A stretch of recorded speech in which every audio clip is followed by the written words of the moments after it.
Good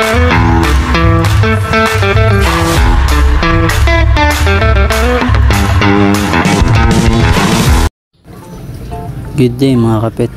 Ayan, for today's video nga maaga tayong nakapunta ng palengke. Namili tayo ng mga gulay tsaka isda para sa ating mga alaga. So ayan, ito, namili tayo ng isda para sa ating tiyanak. Ayan, so para mag-stock tayo ng pang konsumo niya. Yung iba dyan is uulamin. So dito ito yung mga gulay natin.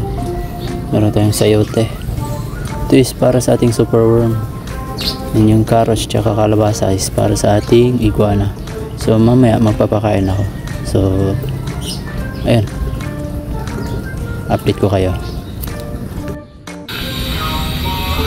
Yung mga kapet, magpakain muna tayo bago tayo mag-update dun sa ating isda kasi nga may masamang balita tayo. May bad news na nangyari dito sa ating backyard. So bagay magpakain na tayo. So nag-ready na ako ng pagkain dito. Ito may kalabasa, may madre agua, tsaka mulberry leaves para kay Draco, ang ating red iguana. So ayan, tapos na siya magpa sunbath kanina dyan. And ngayon yung init is nandito na sa baba, kaya ayun na siya, nanghihingi na siya ng pagkain. Hi Draco.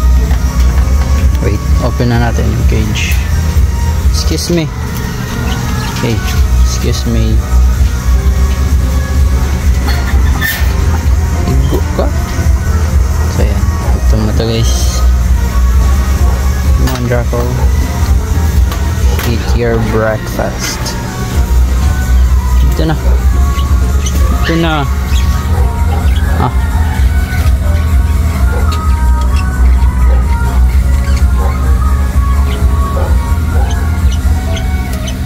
Ayusin ko lang to.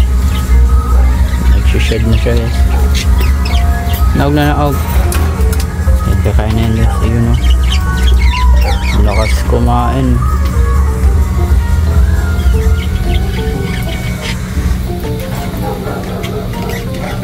So ayun,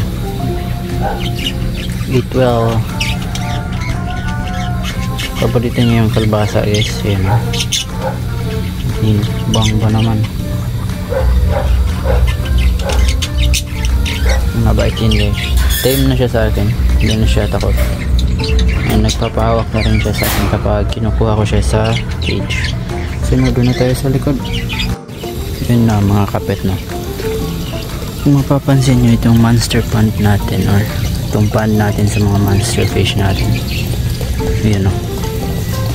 So wala na yung paron shark.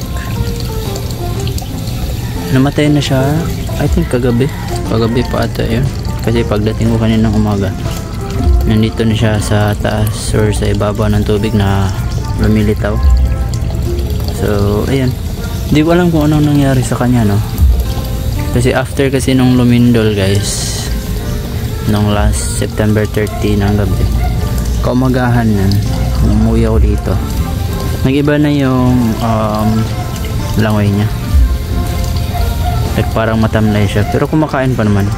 And kahapon, ayun, busy kasi tayo gumawa ng cage sa guinea pig, no. So and hinayaan ko lang siya, nilagyan ko nga ito ng methylene blue tsaka asin. Yun, hindi pa rin umayos yung lagay niya, and yung balat niya is lumalabas yung mga lansa nila. So hindi ko alam kung ano yung problema, and akala ko okay din siya ngayon. So ayun nga, kanina pagdating ko, inabutan natin, wala na siya. So sayang, malaki na sana yun, nasa mga 9 to 10. Ito na lang yung isda natin ulit, nabawasan na tayo ng isa. Yun pang pinakamalaki na. And yung tsana natin guys, ayun. So kanina nga pinakita ko sa inyo na bumili tayo sa merkado ng isda tsaka mga gulay para sa ating mga alaga.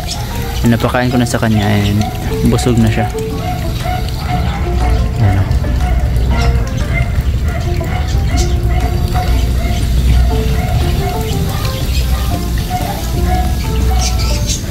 ayun, hindi ko alam kung kukuha pa ba ako ng isa pang isda or hindi muna siguro. Kasi nga sayang din yan, sayang yung pera, and sayang din yung isda kasi nga malaki na siya eh. Pero yun nga, wala tayong magagawa kapag nangyari na talaga. So yun, patuloy lang tayo, huwag lang tayong mawalan ng gana. Meron pa namang mga isda dito, marami pa naman to. Yun nga, baka di talaga siya para sa atin. And dito guys, patapos na pala ako nagpakain dito. Hindi ko lang napakita kanina yung patay na katawan ng isda or ng paron, kasi nga hindi ko naisip na kunin yung cellphone. Kung iniisip ko lang talaga kung bakit at kung paano siya namatay.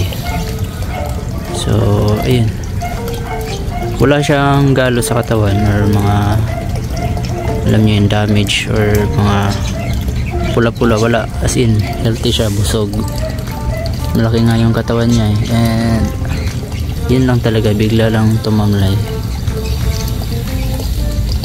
Hindi naman siya stress dito kasi nga wala namang ibang isda na magpapastress sa kanya. Ayan, ito lang sila, mga maliliit. Siya yung pinakamalaki. And ayun, yun yung update sa ating backyard. Yun nga pala guys, dun sa pagpapinigay nating pair na PKBM, pipili tayo bukas. So ayan, congrats na sa mapipili, and sana magustuhan mo and alagaan mo ng maayos. So yun lang muna sa ngayon guys, see you on the next video, bye bye.